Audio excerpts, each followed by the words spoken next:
Hi friends. तो आज हम डिस्कस करने वाले हैं कि आंसर राइटिंग कैसे करते हैं और कहाँ से आंसर राइटिंग स्टार्ट करें। सबसे पहले हम क्या लिखें, क्योंकि बहुत सारे लोगों का सेम क्वेश्चन आता है कि सर अभी ये समझ में नहीं आ रहा कि आंसर राइटिंग स्टार्ट कहाँ से करें। तो देखो यार, आंसर राइटिंग करने का एक तरीका होता है, आपको किस हिसाब से आंसर राइटिंग करनी है, कितना पोर्शन कहाँ डालना है, क्या चीजें आपको लिखनी है और कितना पूछा गया है तो कितना लिखना है। क्योंकि बहुत सारे लोगों के आंसर्स, जैसे कि मैं रिव्यू करता हूँ, तो क्या होता है कि बहुत सारे लोग बहुत ज्यादा मटेरियल डाल देते हैं उसके अंदर। ठीक है, आपको कितना लिखना है और कितना नहीं लिखना है, क्योंकि अपन क्या करते हैं, आंसर राइटिंग जो अपन लिखते हैं ना, वो डालते हैं जो हमें आता है। कहने का मतलब, मान लीजिए आपको पूछा गया है कि आप चाइना की जो आर्थिक स्थिति है वो इस करंट सिनेरियो के अंदर, वर्ल्ड के अंदर कौन किस किस प्रकार की क्या रखती है, अपनी पहुंच रखती है, उसके बारे में समझाइए। अब बहुत सारे लोग हैं कि भाई देखो, जो यूपीएससी की तैयारी कर रहा है उसने हिस्ट्री भी पढ़ी है चाइना की। ठीक है, उसने चाइना का जो फेज था जिसके अंदर चाइना ने ग्रो करना स्टार्ट किया था, उस फेज को भी जानता है। ठीक है, तो हमें वो सारी चीजें नहीं लिखनी जो हम जानते हैं, हमें सिर्फ वही लिखना है जो हमसे पूछा गया है।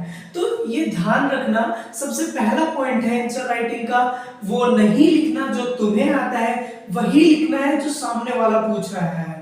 ठीक है, इसमें बहुत बड़ी गड़बड़ करती है, क्योंकि जब मैं स्टार्टिंग में, जब मैंने खुद ने आंसर राइटिंग करना स्टार्ट किया था, सबसे बड़ी दिक्कत यही थी कि मेरे पास वर्ड्स बहुत ज्यादा थे, मेरे पास बहुत सारा मटेरियल था और मैं सारा का सारा उस क्वेश्चन के अंदर अप्लाई करने की सोचता था, और सोचता था कि यार क्यों मेरा आंसर कुछ ज्यादा इफेक्टिव लगेगा, मुझे ज्यादा मार्क्स मिलेंगे। ऐसा कुछ नहीं होता, जो पूछा गया है अगर आप उसका आंसर करते हो तो आपको उतने ही मार्क्स मिलेंगे जितना आप फालतू का मटेरियल डाल के ले रहे हो, उससे भी इतने मार्क्स नहीं मिलते।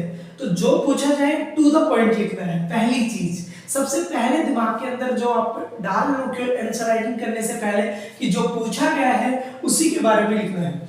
तो आज हम एक आंसर राइटिंग का एक टॉपिक लेके मैं आपको समझाता हूं। जैसे कि अपना टॉपिक है नेशनल चाइल्ड पॉलिसी। ठीक है, तो आप सबको पता है कि नेशनल चिल्ड्रन पॉलिसी जो थी अपनी 2013 के अंदर आई थी। ठीक है, इन सब चीजों के बारे में हमको पता होता है कि उसके अंदर क्या क्या था, क्या क्या नहीं था, ये भी हमें पता है। उसके की फीचर्स क्या थे ये भी पता है।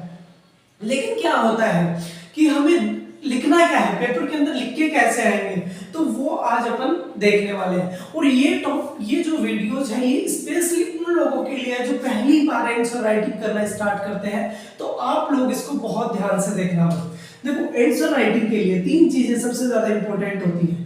पहली चीज कि आप जो लिख रहे हो वो 200 to 250 वर्ड्स के अंदर लिखना है आपको।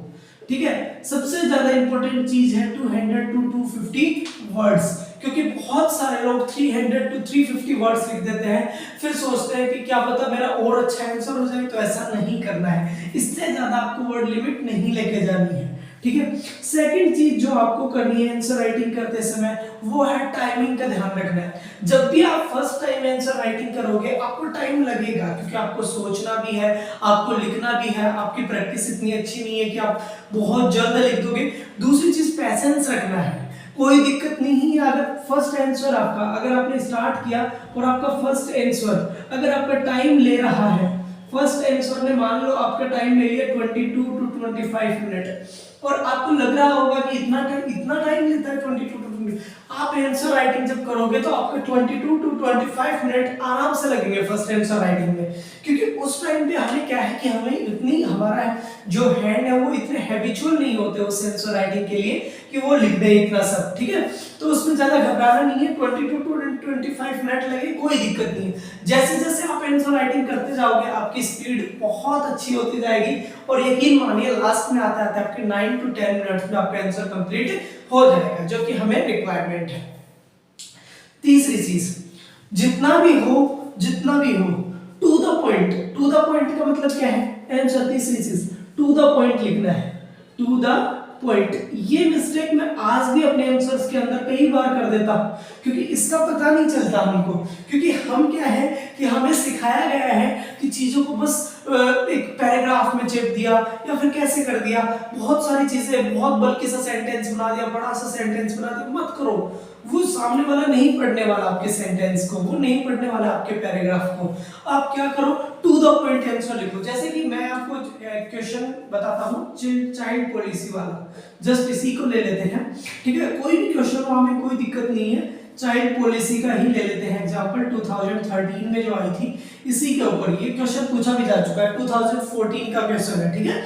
तो इसी के ऊपर देख लेते हैं। तो सबसे पहले आपको क्या करना है, चिल्ड्रन पॉलिसी भूली गई है तो इंट्रो पोर्शन डालना है आपको। क्वेश्चन के अंदर सबसे पहले इंट्रोडक्शन आपको जरूर डालना है, जिसके अंदर आपको बताना है कि जो क्वेश्चन आप हमसे पूछ रहे हैं उसके बारे में हमें थोड़ी बहुत जानकारी है, और वो जानकारी भी कैसी होनी चाहिए, जो कि न्यूज़पेपर की हेडलाइंस होनी चाहिए, या फिर कोई रिपोर्ट वगैरह है तो उस रिपोर्ट को डालिए आप उसके अंदर, या फिर आपको उसके बारे में कोई भी कॉन्स्टिट्यूशनल आइडिया है तो आप वो चीज डालिए। कौन कौन सी 3 चीज डालेंगे, 3 चीज डालिए इंट्रो पोर्शन के अंदर। हमें क्या क्या डालना है, पहली चीज इंट्रो पोर्शन के अंदर इंट्रोडक्शन की बात हो रही है। इंट्रोडक्शन मैं इधर लिख देता हूं, इंट्रोडक्शन में क्या क्या लिखना है आपने को, इंट्रोडक्शन। हाँ, तो हमें इंट्रोडक्शन के अंदर क्या क्या डालना है, 3 चीजों का ध्यान रखना। इंट्रोडक्शन के अंदर पहली न्यूज़पेपर हेडलाइंस, अगर आपको पता है कोई न्यूज़पेपर हेडलाइंस के बारे में तो आप वो डाल सकते हैं इसके अंदर, ठीक है। न्यूज़पेपर हेडलाइंस डालिए, बहुत अच्छा लगेगा, क्योंकि आप जब वो मेन जो पॉइंट होते हैं वो डालेंगे तो सामने वाले के ऊपर इंप्रेशन बहुत अच्छा, और आपका पूरा आंसर फिर वो उसी माइंडसेट के साथ चेक करने वाला है, ध्यान रखना। सेकंड जो चीज है, पहला आपका क्या हो गया, न्यूज़पेपर हेडलाइंस डाल सकते हैं। सेकंड, अगर आप जो भी आंसर लिख रहे हो आप उसके ऊपर अगर कोई रिपोर्ट यूएनडीपी ने दी है, डब्ल्यूएचओ ने दी है, आईएमएफ ने दी है, किसी ने भी, जैसे ट्रेड के ऊपर लिख रहे हो तो आपको आईएमएफ से कोई रिपोर्ट मिली हो, अंकटाड से कोई रिपोर्ट मिली हो, किसी से भी रिपोर्ट मिली हो, आप यहाँ पर डाल सकते हैं, ठीक है। फिर आप उसकी रैंकिंग डाल सकते हैं कि कौन सी रैंक है, भारत की कौन सी रैंक है, इतने में से इतनी रैंक है, जैसे कि अभी 126 रैंक है भारत की, ठीक है। कुछ भी, मतलब जो भी आपको रैंकिंग मिले वो आप डाल सकते हो। न्यूज़पेपर हेडलाइंस प्लस रिपोर्ट डाल सकते हो। तीसरी जो चीज आप इंट्रो पोर्शन के अंदर डाल सकते हो वो होता है क्या, उस जो भी आपको क्वेश्चन पूछा गया है, जो भी क्वेश्चन पूछा गया है उसका हल्का सा हिस्टोरिकल बैकग्राउंड, थोड़ा सा, अगर ऐसा नहीं कि आप लिखने बैठ गए और उसके ऊपर आपने 5 लाइन लिख दी, नहीं, थोड़ा सा बिल्कुल हिस्टोरिकल, मतलब 1 या 2 लाइन, जैसे कि हमने यहाँ से ये चीज स्टार्ट की थी, आपको जो भी फैक्चुअल इंफॉर्मेशन उसके बारे में पता है, उस चीज के बारे में, हिस्टोरिकल हो चाहे वो करंट की हो, बस फैक्चुअल होनी चाहिए, वही 3 चीज डालिए आप इसके अंदर अपने इंट्रो पोर्शन के अंदर।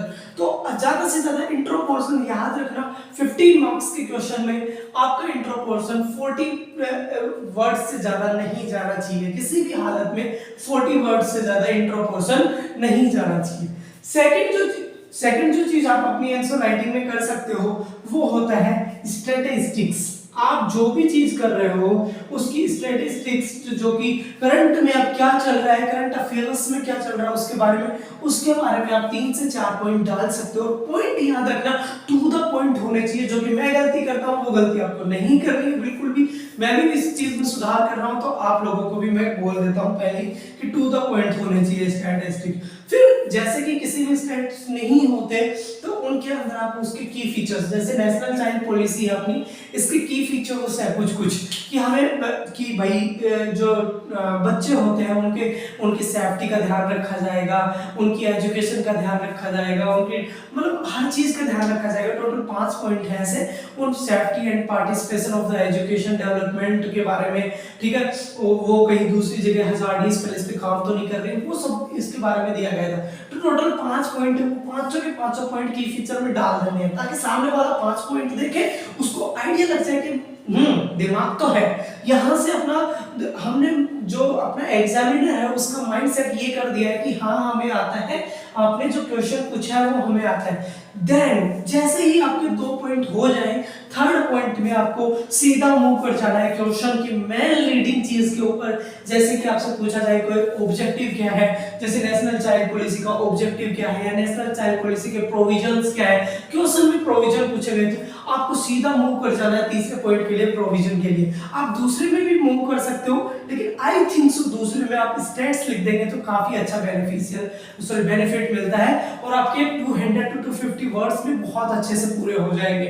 ठीक है, तो से थर्ड चीज क्या करनी है अपने को, पहला अपना इंट्रो पोर्शन हो गया, दूसरा अपना की फीचर्स या स्टेट्स हो गए, तीसरे में अपने जो भी क्वेश्चन में पूछा गया है, रीजन पूछा गया है, प्रोविजंस पूछे गए हैं, जो भी पूछा गया है वो डाल दीजिए आप। और फोर्थ पोर्शन आपका वे फॉरवर्ड, ये मत भूलना, ये वे फॉरवर्ड वाला पोर्शन बहुत ज्यादा इंपॉर्टेंट होता है किसी भी क्वेश्चन के अंदर, कि हमारी गवर्नमेंट को आगे क्या करना चाहिए, हमें क्या करना चाहिए। ठीक है, एज ए नागरिक हम क्या कर सकते हैं वो डाल दो। ठीक है, या फिर कोई रिपोर्ट वगैरह है, कोई दूसरे देश से हमें कुछ सीखने को मिल सकता है, वो सब चीजें वे फॉरवर्ड के अंदर डालो। दूसरी, आप गवर्नमेंट की कोई इनिशिएटिव जानते हो किसी भी चीज में, जैसे नेशनल चाइल्ड पॉलिसी के अंदर आप पॉक्सो एक्ट के बारे में बता सकते हो, आप नालसा वगैरह के बारे में बता सकते हो, बहुत सारी चीजें हैं जिनके ऊपर गवर्नमेंट वर्क कर रही है चाइल्ड के ऊपर, है ना। आर्टिकल्स के बारे में, कॉन्स्टिट्यूशनल बैकग्राउंड पता आपको, आर्टिकल 23, आर्टिकल 24 जो है अपना। ठीक है, फिर उसके बाद में जो भी आप जानते हो वो आप क्या कर सकते हो, मेंशन कर सकते हो, लेकिन ध्यान रखना बहुत ही कम वर्ड्स में मेंशन करना है, 2 से 3 लाइन में खत्म करना है उसको। ठीक है, लास्ट में आपको क्या करना है, कंक्लूजन पार्ट डालना है, सिर्फ 3 लाइन का, जिसके अंदर आप डाल सकते हो कि बेस्ट चीज, जैसे कि आपको अगर उस क्वेश्चन के बारे में सस्टेनेबल डेवलपमेंट गोल्स का अगर नॉलेज है तो आप वो डाल सकते हो। क्वेश्चन में आपको ये पता है कि आगे हम क्या कर सकते हैं, किस चीज के ऊपर हमें सबसे ज्यादा फोकस देने की जरूरत है। जैसे कि मेरा एक फेवरेट पॉइंट है कि कोई भी क्वेश्चन अगर थोड़ा बहुत भी प्रॉब्लमेटिक क्वेश्चन होता है तो मैं उसमें ये जरूर डालता हूँ कि हमें अवेयरनेस बढ़ानी चाहिए इसकी, और हमें एजुकेशनल बैकग्राउंड के ऊपर काम करना चाहिए। ठीक है, तो आप भी कुछ भी डाल सकते हो, आपको जो भी अच्छा लगे आप क्वेश्चंस लिखना स्टार्ट कर दोगे, आपको भी लगने लगेगा कि हाँ यार कुछ तो है। और इस वीडियो के बाद हम लेके आएंगे अपनी आंसर राइटिंग की, कि मैं आंसर राइटिंग कैसे करता हूँ और कितने टाइम लगता है मेरे को आंसर राइटिंग करने में, वो सब लेके आएंगे अपन, और डेली एक आंसर राइटिंग सीरीज करेंगे। आप लोग अगर साथ देंगे तो थैंक यू सो मच। अगले वीडियो